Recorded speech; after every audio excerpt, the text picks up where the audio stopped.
What's up, guys? Four-wheeler doctor back again. Today we're working on an old, maybe 86 4-Trax 250, just to show we work on the first ones and the last ones, 2021 Rubicon. So I do it all over here. This one here has been sitting for a while and really just need to see if it's salvageable. The owner told me it had compression, so I'm going to check that.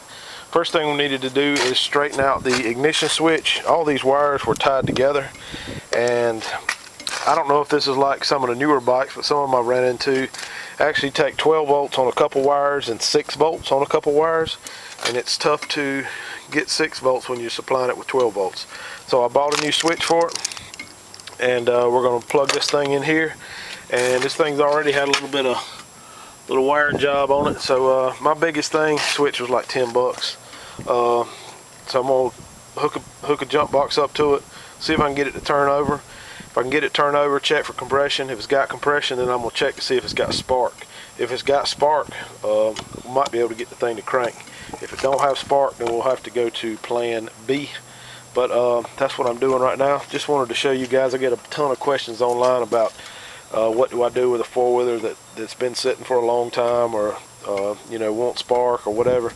So we're going to run through this whole thing. I'm not sure what in the world's wrong with this thing. It might be simple, it might be complicated.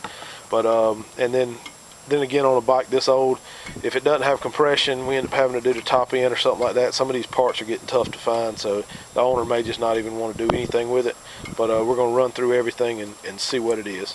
Like I said, I've already got the ignition switch. I cut the connectors off because they was just bare wires there, so I'm making some connectors. We're going to have to tie those in with some different connectors on here. We'll get all that tied up, and I'll cut the camera back on in a second, and we'll see what we do as far as at least getting it turned over.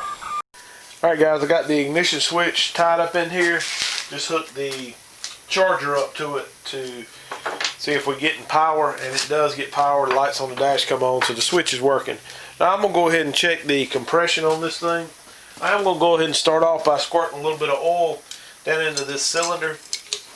That'll usually help the compression get up if it's not very high anyway. I've got just a compression tester here. This is actually an automotive one, and I guess I don't really have access to one for an ATV around here, so I ended up having to make some adapters. Got the end off of a spark plug, and I bought a tap that would tap out to this size threads, which is, I think it's metric, but it's somewhat of a standard thread, and it will actually screw on to the end of the spark plug. Then you screw this into the head and check your compression. So I've got these for a couple different spark plugs, and that's how I do it. So just screw this thing in here. This bike is missing a few parts. See, there's a boot for the air intake that's missing that runs from the carburetor to the air box, so we'll have to find one of those, but it's kind of minor at this point. We just need to really see if this thing is going to turn over and going to spark is the biggest thing right now. So screw that adapter in there, got it in pretty tight. Put your gauge on it, and what you're supposed to do on here is give it all the gas, so give it all the chance it can get to have compression as high as it'll go. Got the charger on 40 amp over there. It doesn't have a battery in it, so this thing might not even turn over. If it doesn't, we'll have to work on the starter then, but let's see what we got.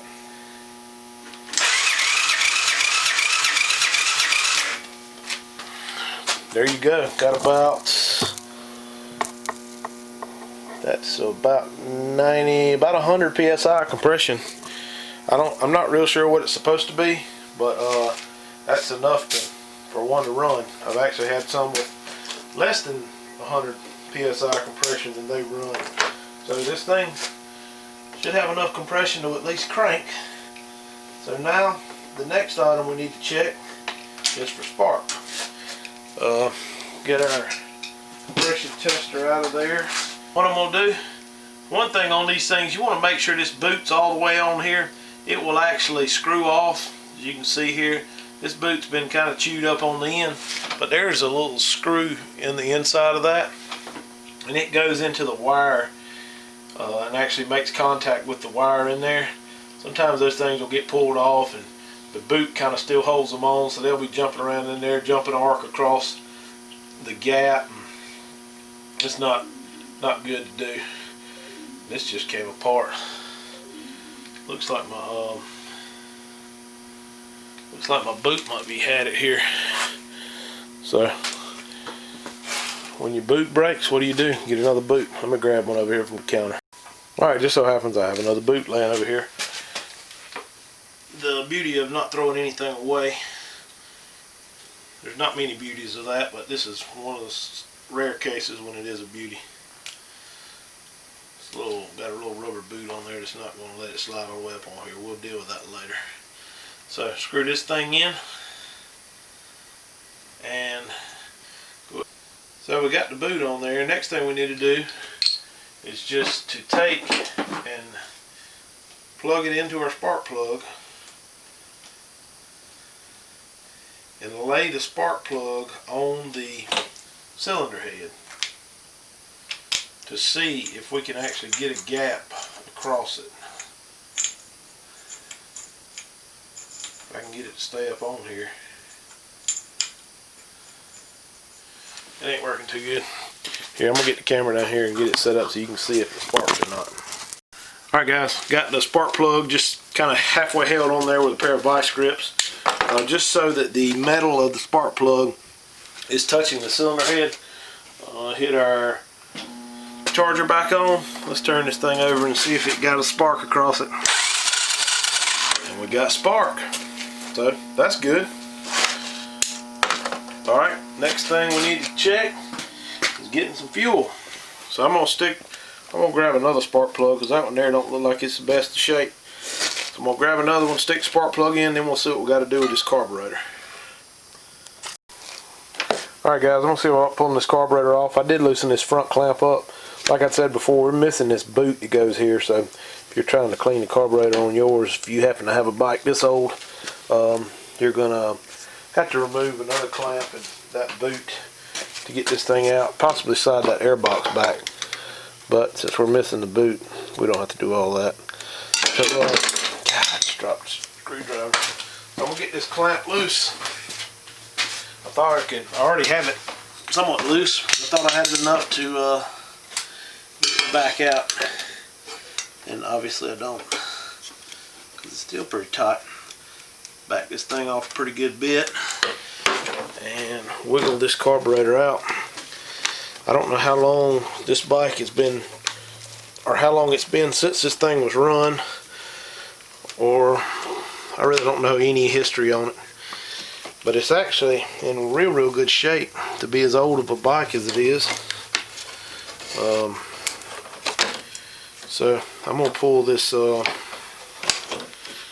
the bowl off of here and see what it looks like. Actually, I can probably do it right here while we watch.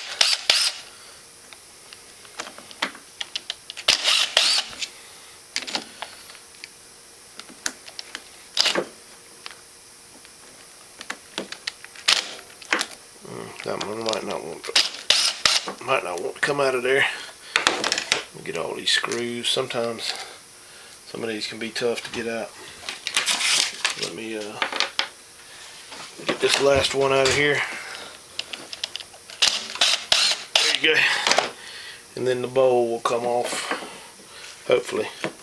Sometimes you have to tap them with a hammer or tap them with a ratchet. Wiggle that thing off of there.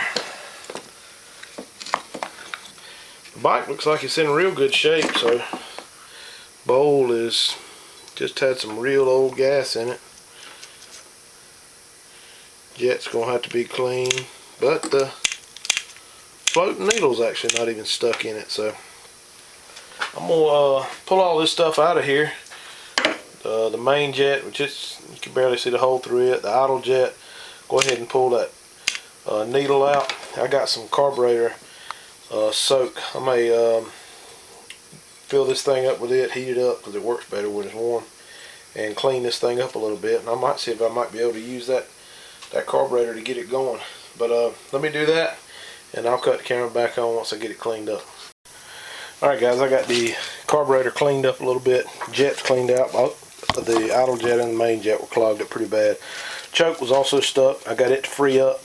The gas tank's going to need a little bit of cleaning, so I've rigged up a little crude gas tank here. This is just a little syringe with some good gas in it and pouring right into the carburetor. Good thing is the carburetor's not leaking right now, which that means the needle and seat are working as they should. But we're going to see if we might can get this thing cranked up. I've checked the compression, got the spark plug in there, spark plug boot back on. Got the battery charger, turn it over. So I'm going to switch it on, make sure the red switch on the left handlebar is turned in the right direction, because that will also let it turn over but not crank up. And we're going to see if we can get this thing to crank. I am going to choke it and see what it'll do.